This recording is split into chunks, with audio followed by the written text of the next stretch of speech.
Welcome back to another episode of My Watch Therapy. You can feel the power in your hands. I'll tell you, Grand Seiko, it's just different. It is just better. It's just better in every respect and regard to the vast majority of watches, in my opinion. And this is kind of one of their earlier efforts. This is the SBGE001 reference, and as you can see, it is a spring drive, says it right there, GMT. And yes, it's more stunning in person than what you're seeing here. Let's take a moment to connect.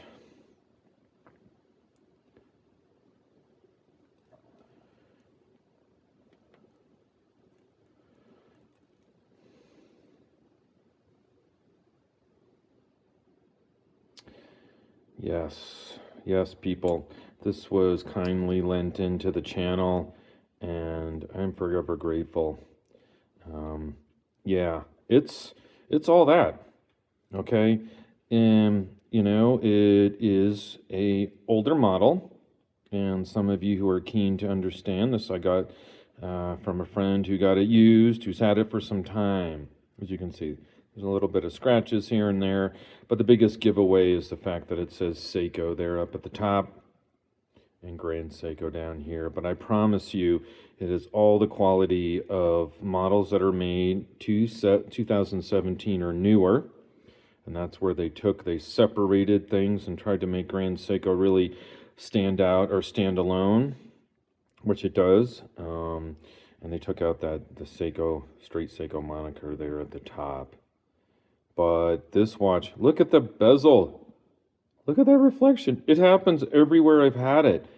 And it is sapphire. Sapphire.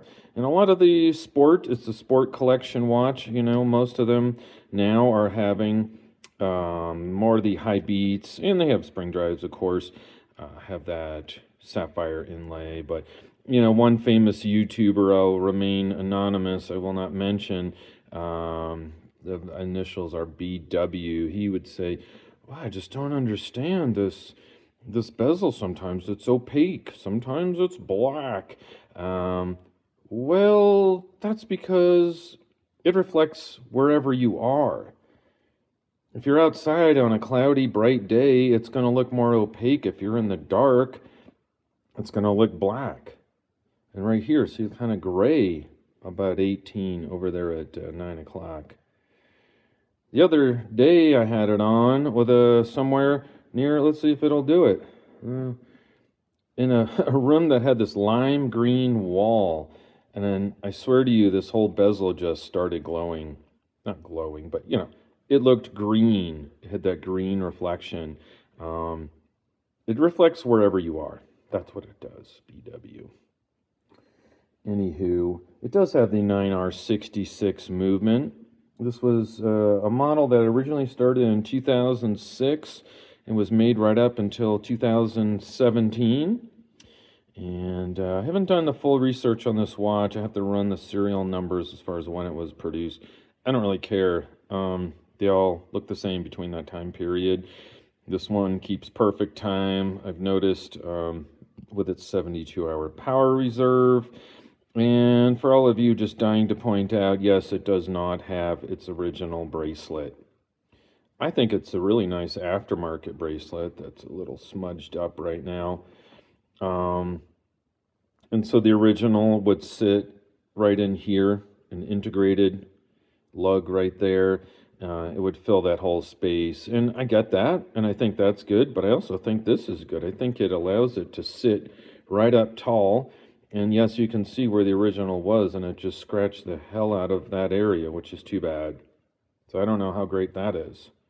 I guess as long as you keep it covered. It has a bidirectional bezel, that beautiful bezel. So it goes both ways. And it's nice, kind of takes a little effort, and so it's not something you're going to bump, and if you're timing something that it's going to knock off the accuracy. It does take a little more effort.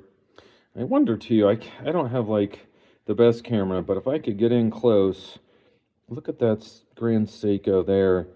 It actually is kind of, if you see it in person, it's kind of like a sprayed on sort of enameled spray. I can't, it's really hard to explain. So it actually has texture. It has texture to it.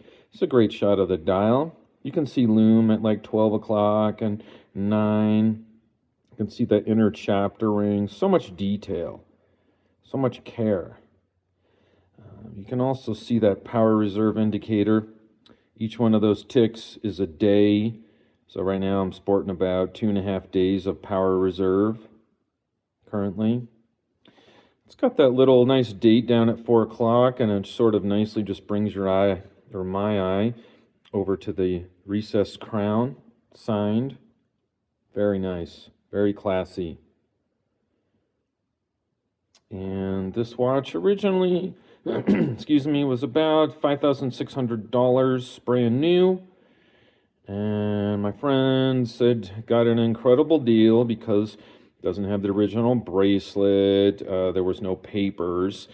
But if that was okay with you, this watch was down around $2,600 plus tax, of course.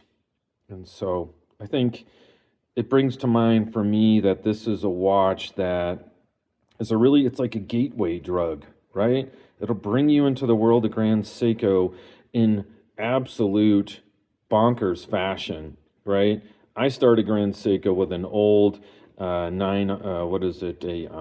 quartz movement, okay? First it was a 7C46 type movement and a Seiko Tuna. Then it became my first quartz watch movement and it was smaller. But I think this is an excellent way to jump in and perhaps stretch a little of your budget, I would think. But when you put this on your wrist, and I'm going to do that here, it's just different. It's not comparable to 85% of the watches out there. Now, this is not a Patek,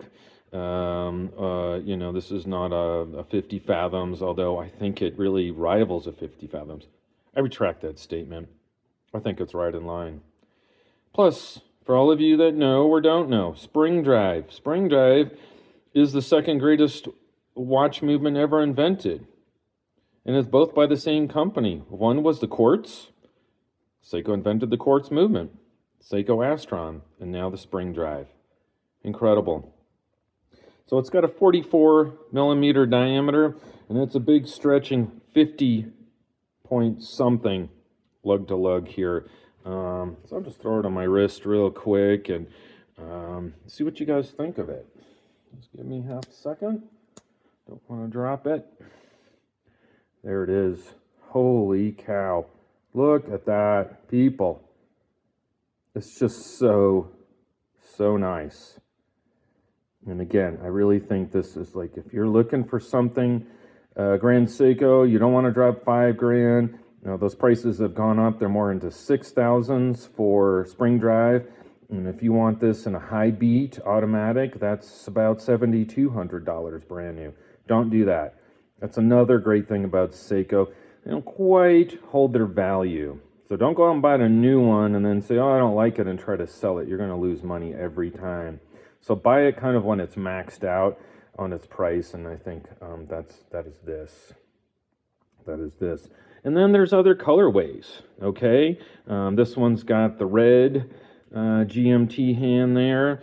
But I did a little research, and I found out that there is a one with a orange versus that red. Oh, that looks a little orange right now.